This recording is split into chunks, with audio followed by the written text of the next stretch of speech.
নমস্কার বন্ধুরা, fashion ATC থেকে সবাইকে স্বাগত জানাচ্ছি।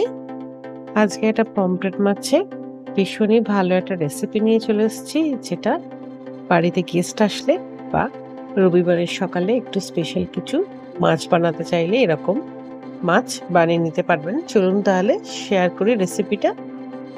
প্রথমেই আমি পমফ্রেট মাছ নিয়ে নিয়েছিলাম একটা বোলের মধ্যে। তারপর এর মধ্যে নুন দিয়ে দিয়েছিলাম, তারপরে হলুদ, আর সঙ্গে একটুখানি লেমন জুস মানে লেবুর রস। তারপর ভালো করে আমি হাতের সাহায্যে মাছটাকে ম্যারিনেট করে নিয়েছিলাম।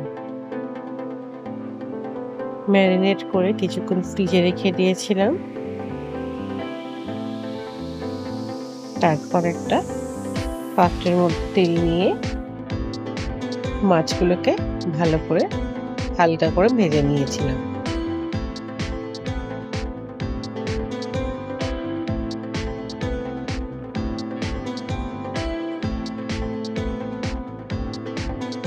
এপিট ওপিট করে ভালো করে মাছগুলো ভেজে নিয়েছিলাম।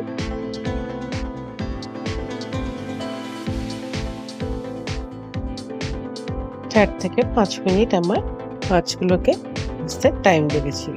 তারপর আমি এটা অন্য কড়াতে ওই তেলটা নিয়ে নিয়েছিলাম। ওই তেলের মধ্যেই কুচনো পেঁয়াজ মানে চপড অনিয়ন দিয়ে দিয়েছিলাম।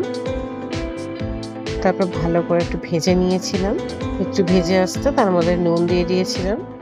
তারপর আদা রসুন আমি গ্রেট করে দিয়ে দিয়েছিলাম, আর টমেটোটাও দিয়ে দিয়েছিলাম।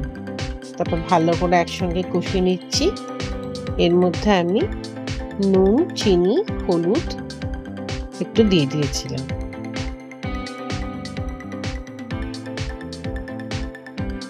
যদি কেউ মনে করেন চিনি দেবেন না, নাও দিতে পারেন। এরপর আমি হোমমেড গরম মশলা পাউডার আর এর মধ্যে আমি ধনে গুঁড়ো, জিরে গুঁড়ো দিয়ে দিয়েছিলাম।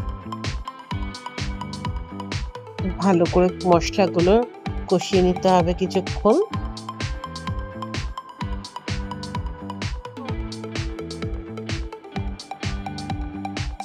তারপরে চাপা দিয়ে দিয়েছিলাম। চাপাটা খুলতে আমার মশলাটা একদম ভালো মতন কষানো হয়ে গেছিল।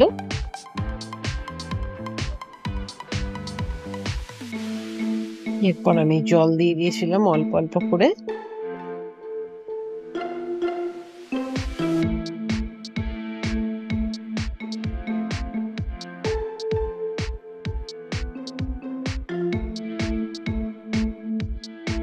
জল দিয়ে ভালো করে আমি পুরো মশলাটার সঙ্গে মিশিয়ে নিয়েছিলাম। ফুটতে যেই শুরু করে দিয়েছিল, তারপর আমি পমফ্রেট মাছগুলো দিয়ে দিয়েছিলাম।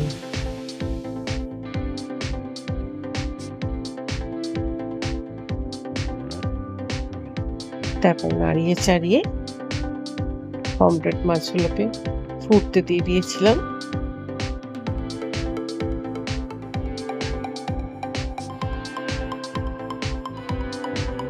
খুব সুন্দর একটা গন্ধ বেরোচ্ছে। মাছগুলো ফুটতে শুরু করে দেওয়ার পর আমি এর মধ্যে কাঁচা লঙ্কা দিয়ে দিয়েছিলাম, আর ওপর থেকে ফ্রেশ ক্রিম দিয়ে দিয়েছিলাম।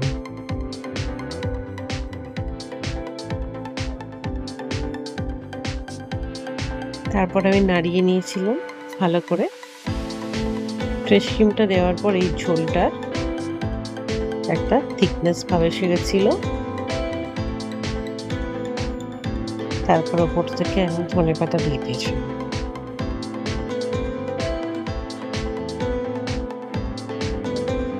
ঝোলটা খুব সুন্দর একটা গাঢ় এসে গেছিল। উপর থেকে আমি গরম মশলা গুঁড়ো দিয়ে দিয়েছিলাম। রান্নাটা অবশ্যই ট্রাই করবেন বাড়িতে। মাছের রেসিপিটা কেমন হয়েছে জানাবেন অবশ্যই কমেন্ট বক্সে, আর সাবস্ক্রাইব করে দেবেন আমার চ্যানেলটিকে। Thank you.